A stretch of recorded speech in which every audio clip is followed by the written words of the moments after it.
आइए question number 1 देखेंगे। Topic का नाम है rectification of errors, chapter 17, TS Grewal, class 11th।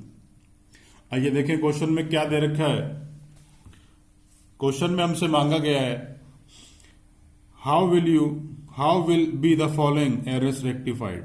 सबसे पहला एरर दे रखा है purchase book is overcast bye 10,000। Purchase की जो बुक है वो 10,000 रुपए से, वो 10,000 रुपए से ज्यादा हो रही है। जब वो 10,000 रुपए से ज्यादा हो रही है तो भाई परचेज बुक के बारे में हम सब एक बात तो जानते ही हैं। परचेज बुक के बारे में एक बात समझेंगे कि परचेज बुक का बैलेंस दो जगह जाता है, एक परचेज अकाउंट के अंदर और दूसरा क्रेडिटर के अंदर। अब परचेज बुक ज्यादा हो रही है, इसका मतलब परचेज अकाउंट भी ज्यादा हो रहा है और क्रेडिटर भी ज्यादा हो रहा है। तो इन दोनों को हमें सही करने के लिए क्या करना पड़ेगा? कम करना पड़ेगा। अब कम परचेज का बैलेंस होता क्या है? परचेज का बैलेंस डेबिट होता है। कम कैसे होगा भाई? क्रेडिट करने से कम हो जाएगा। तो मैं लिखूंगा टू परचेज। और क्रेडिटर, क्रेडिटर का बैलेंस क्या होता है भाई? क्रेडिटर का बैलेंस क्रेडिट बैलेंस होता है। और वो अगर कम करना हो तो कैसे करेंगे? उसे डेबिट करके हम लोग कम कर देंगे। तो क्रेडिटर को डेबिट कर दूंगा। तो एंट्री क्या हो गई? Creditor account debit to purchase. तो चलिए इस एंट्री को लिख लेते हैं। Creditor debit to purchase account been purchase book overcast, now rectified.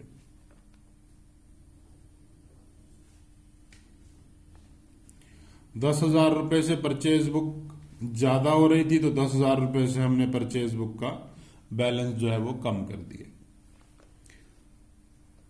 Date तो कोई है नहीं तो सीरियल ऑर्डर डाल देता हूं। आइए सेकेंड एंट्री की तरफ चलेंगे।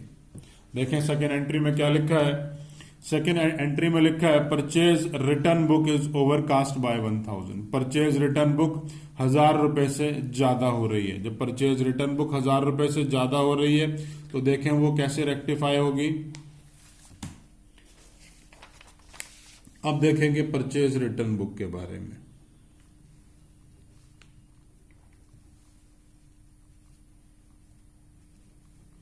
परचेज रिटर्न बुक का जो बैलेंस है या उस बुक में से जो जहां जहां जिस जिस लेजर में जाएगा, एक लेजर हमारा क्रेडिटर्स का होता है और दूसरा परचेज रिटर्न का। अब यहां वो दोनों चीजें ज्यादा हो रही है क्योंकि परचेज रिटर्न बुक का बैलेंस जो है वो ₹1,000 से ज्यादा हो रहा है। तो ये दोनों चीजें हमारी ज्यादा हो गई हैं। अब ज्यादा हो गई हैं तो क्रेडिटर का बैलेंस क्या है भाई? क्रेडिटर का बैलेंस क्रेडिट बैलेंस है। तो कम कैसे होगा? जब आप उसको डेबिट कर दोगे तो वो कम हो जाएगा। इसी तरीके से परचेज रिटर्न का बैलेंस क्या है? परचेज रिटर्न का बैलेंस हमारा क्रेडिट बैलेंस है। और क्रेडिट बैलेंस है तो क्रेडिट बैलेंस क्योंकि ज्यादा हो रहा है तो कम कम करना है। तो कम कैसे होगा?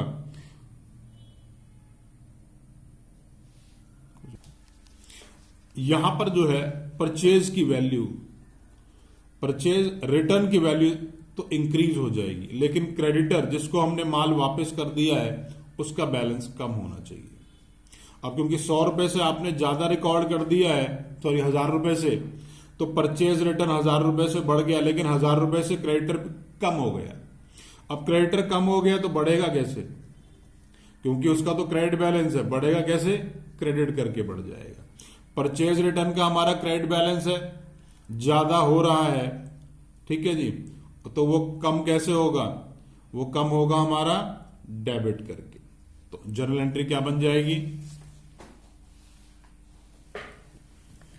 Purchase return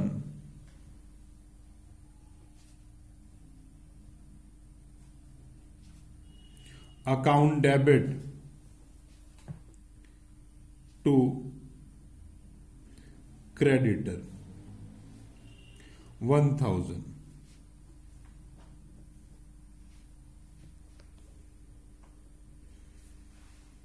Been purchase return overcast. Been purchase return overcast, now rectified.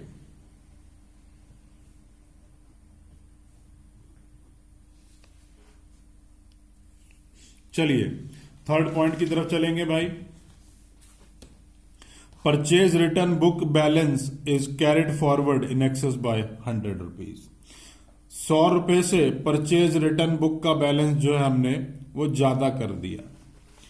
अब वो ज्यादा कर दिया तो भाई बिल्कुल सेम तरीके से एंट्री चलेगी.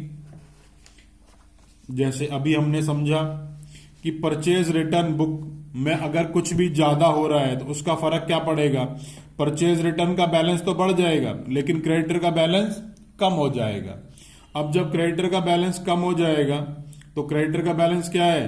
क्रेडिटर का बैलेंस है क्रेडिट और वो हमें अब बढ़ा देना है क्योंकि सही करने के लिए हमें वो बढ़ाना पड़ेगा. तो उसको क्रेडिट करेंगे तो बढ़ जाएगा. परचेज रिटर्न का बैलेंस हमारा क्रेडिट बैलेंस होता है और वो हमारा ऑलरेडी ज्यादा हो गया है. तो सही करने के लिए कम करने के लिए उसे हम क्या करेंगे, हम उसे डेबिट कर देंगे. तो चलिए थर्ड एंट्री नोट कर लेते हैं.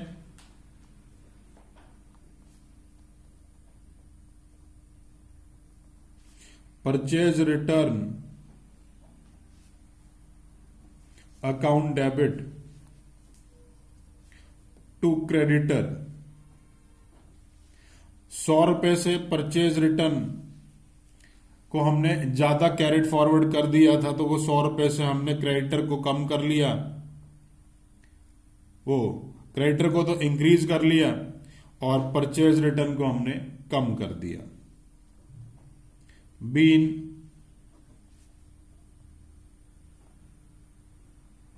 परचेज रिटर्न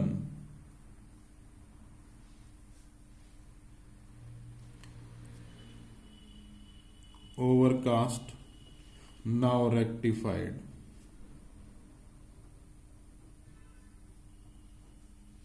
चलिए फोर्थ एंट्री की तरफ चलेंगे.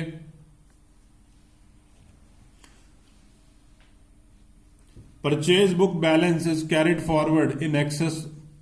Purchase book balance is carried forward in excess by 1000. 1000 रुपए से परचेज बुक का बैलेंस जो है वो हमारा ज्यादा हो रहा है. अब परचेज बुक का अगर बैलेंस ज्यादा हो रहा है तो उसका फर्क क्या पड़ेगा भाई. अगर परचेज बुक का बैलेंस ज्यादा होता है तो परचेज अकाउंट का बैलेंस और क्रेडिटर का बैलेंस, इन दो चीजों पर फर्क पड़ेगा. अब इन दो चीजों पर फर्क कैसे पड़ेगा. ये दोनों चीज हमारी जो है ज्यादा हो रही हैं. अब सही करने के लिए हमें क्या करना पड़ेगा, इन दोनों को कम करना पड़ेगा. परचेज का बैलेंस क्या है, डेबिट होता है. अब वो कम कैसे होगा, उसे क्रेडिट करेंगे तो कम हो जाएगा. और क्रेडिटर का बैलेंस का जो है क्रेडिट बैलेंस होता है उसे कम कैसे किया जाएगा, उसको डेबिट करके कम कर लिया जाएगा. तो एंट्री हो जाएगी creditor account debit to purchases. चलिए एंट्री लिख लेते हैं. Creditor account debit to purchase account. Been purchase book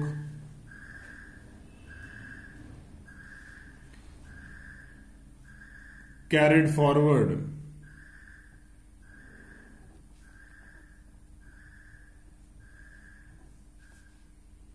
in excess,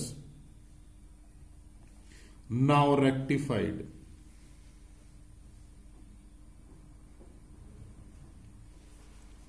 finally question इसी तरीके से करना है. क्वेश्चन में कोई भी डाउट है तो नीचे कमेंट बॉक्स में कमेंट कर सकते हैं. वीडियो अच्छी लगे तो लाइक बटन जरूर प्रेस किया कीजिए. और अगर इस टॉपिक के ऊपर मेरा वीडियो लेक्चर नहीं देखा है तो प्लीज उससे जरूर देखिए. उसको देखने से ये सारे कॉन्सेप्ट हमेशा के लिए क्लियर हो जाएंगे.